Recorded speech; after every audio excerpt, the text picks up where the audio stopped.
Huh.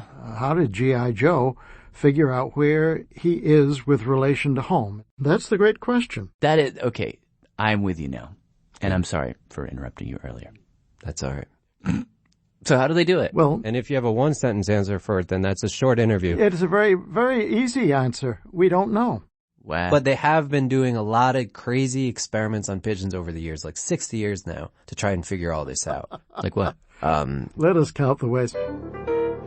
We have tried flying pigeons with frosted contact lenses. Really? They've put coils on their Top heads. of the pigeon's head like a hat. They've glued Little brass weights. to their backs. They've put radio transmitters on them. Yes, indeed. They've followed pigeons in airplanes. The point is that it's a complex issue. And they have definitely not arrived at any consensus for how pigeons do this.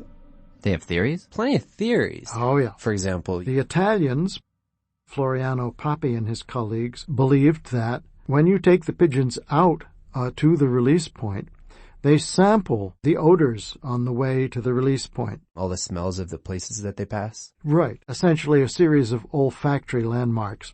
You know, you go past the chocolate factory and the olive groves, or the garlic plantation, or whatever. Sounds like a beautiful place. And so when a pigeon is released, what it does is it sniffs the breeze and says, aha, Continue past garlic. Take a left at chocolate. this is the odor that came to me on a north wind, and therefore I need to fly south in order to get home. But Charlie's actually put this idea to the test, we anesthetized the pigeons, put them in a box, artificial air, so they can't smell anything. in a rotating turntable, and transported them to a release site about 100 miles away. And when they got over being kind of carsick, they flew home just fine. So something else is going on here. Yeah. And here's where we get to my personal favorite theory. All right. Forget about smell. There are some researchers here in the U.S. who think that the key to pigeon navigation Is?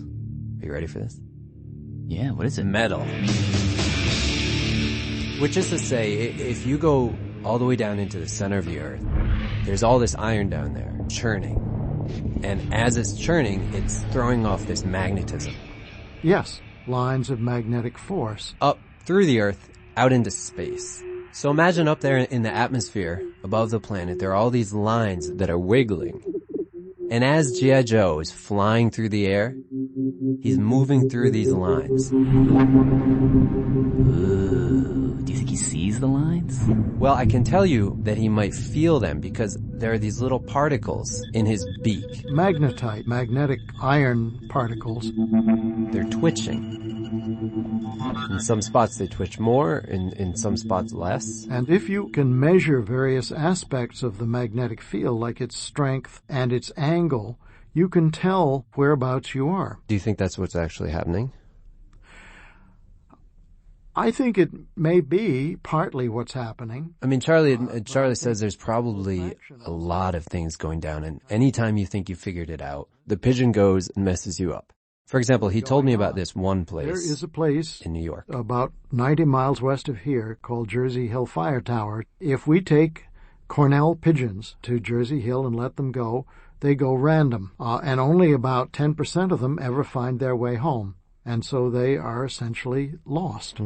It is a Bermuda Triangle for Cornell pigeons. Why would that be? That's Soren. And if we knew, I would tell you. Is it a magnetic thing? No, there's nothing magnetically disturbed about it. Is it a sewage treatment capital? No, Hyperactive radio frequencies? no, it's a hill surrounded by pine trees. It's just a hill. Does it make you wonder if there's a whole other system going on in a pigeon that we haven't even started to think about? Yes, of course. And then you say, well, what could it possibly be? Yeah. And after a long day of being out there with the pigeons and releasing them and waiting for them to make up their mind and fly home and get the vanishing bearings, you come back and you open the loft and there they are, all sitting on their little perches going, coo, coo.